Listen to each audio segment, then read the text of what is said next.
That was actress Mischa Barton going public for the first time about her battle to make sure she doesn't become a victim of revenge porn, which Blac Chyna and Rob Kardashian made a hot topic again this week. Today, Mischa's telling us how she's fighting back with help from the very same attorney representing Blac Chyna. Please welcome Mischa Barton and Lisa Bloom.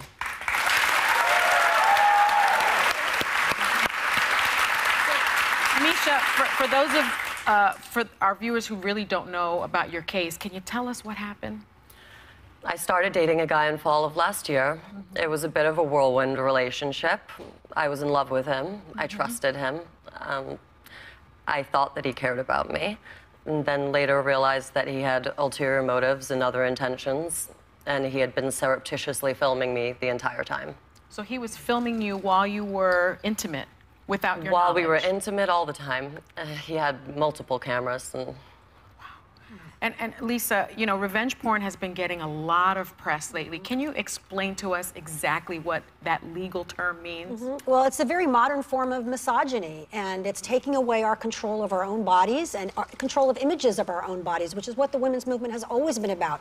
We get to decide what we're going to do with our bodies, who we're going to be intimate with, and which explicit images, if any, are going to be made public. That's always going to be Mischa's choice. It's always going to be every woman's choice. Caitlin, oh, I know nothing about porn tapes. Don't ask me anything. I would just get in trouble. Yeah, you know. Yeah, it's a tough deal. It's a tough deal. It's a tough deal. Did you know? We've had to deal with this, obviously, in our family. I don't know the Blac Chyna Rob thing. Rob was stupid for doing that, and he kind of apologized. But I really have not had much of a relationship. I've never met Blac Chyna. I've never met the kid. Rob, I haven't really had a serious conversation with in years. So I've kind of been out of that scene. So I really can't comment on what's going on there. Are you surprised that Rob Kardashian would do something like that? Yes, anybody. You gotta, you know, guys, I know. I used to be over on that team. Yeah. It can be really stupid, okay? And do stupid things. And you really have to. And I've tried to warn my kids, all of them. I got a lot of kids. You got to pick your friends. Yeah. And it's tough to do because you could be tremendously deceived, like in your case. And it's not your fault, but you got to really pick your friends wisely. Yeah, and Mischa, you said you had no idea that you were being filmed. No. When you found out that the videos existed and that they might go public, what was the first thing that went through your mind? You had to be completely dismayed. Well, I was shocked. I couldn't believe it. I didn't want to believe it. I didn't think that anybody would ever do this to somebody. Why would you want to do something like that? I'm shocked that people aren't aware how illegal it is and that, you know, you can never surreptitiously film someone.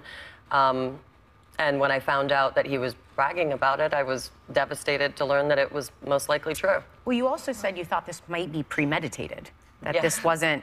Why do you think, like, what would be the motivation?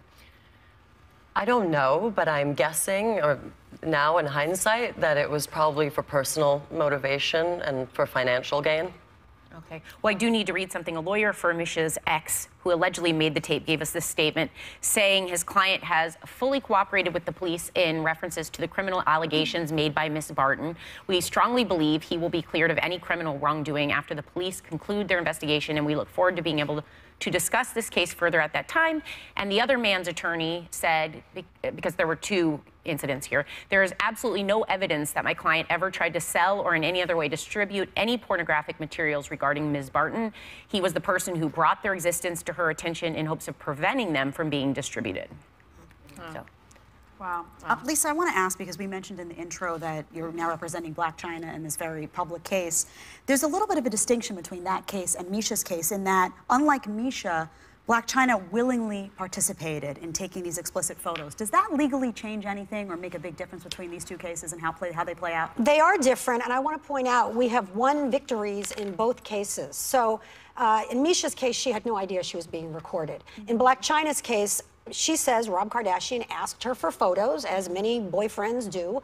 She gave him photos months ago, And she never imagined that he would put them up publicly. And also, in her case, medical photos of her in the hospital, which were very personal and she was very upset about. But I want women out there to know that regardless of whether it was done secretly or you even sent the photos yourself privately, we still have the right to say no, and you can go into court and get domestic violence restraining orders, which is what I did for Mischa. And the day after she came to me, we were in court and we got that legal protection for her, and we got the same protection for Chyna, and anybody can do that. And this could happen to a man too, though. Of like course. just to clarify. But 90% of the victims are women. I'm sure. I just wanted to clarify because I'm sure there are people out there that have been victimized. That Sure. And Lisa, I mean, really, the legal term is non-consensual pornography, right? Non-consensual pornography. And anyone is just a point and a click away from this happening on social media or on the internet. Scary. Exactly. What can women learn from this? Because oftentimes people say, well, then just don't send the pictures. Right, but you know, 61% of young adults have sent pictures, so we have to be very realistic and not victim blame people who trusted somebody and did send those pictures. What people can do, you don't actually even need a lawyer in most states. You can go into court and ask for a domestic violence restraining order. Usually there's no fee attached to that. You simply go into court, you fill out the forms, you wait and you talk to a judge, and then you say, this is what happened, and you bring in your evidence. If there's social media posts, print them out, bring them in, and you can get relief and you can stand up for your rights as women. Mischa, having gone through this, having gone through this ordeal, what advice do you have for other women in terms of how they can better protect their privacy, if at all? I second everything Lisa says. I mean, I was lucky enough to have Lisa, who's an amazing, you know, women's rights activist, and so you don't always have that. It's important that, you know, as women we stand together, or anyone, like you said, that you have some people around you who will support you and understand the law and understand that you can't be doing this and that we should, your body is sacred, and that, you know, you should support people. Yeah, and I just want to say that, you know, you see Mischa, she's so beautiful and poised, but she was scared too at the beginning of this battle. I was terrified. It's hard to do, so But she did it, and she won, and I mean, it's such an important victory, not only for herself, but for women. Yeah.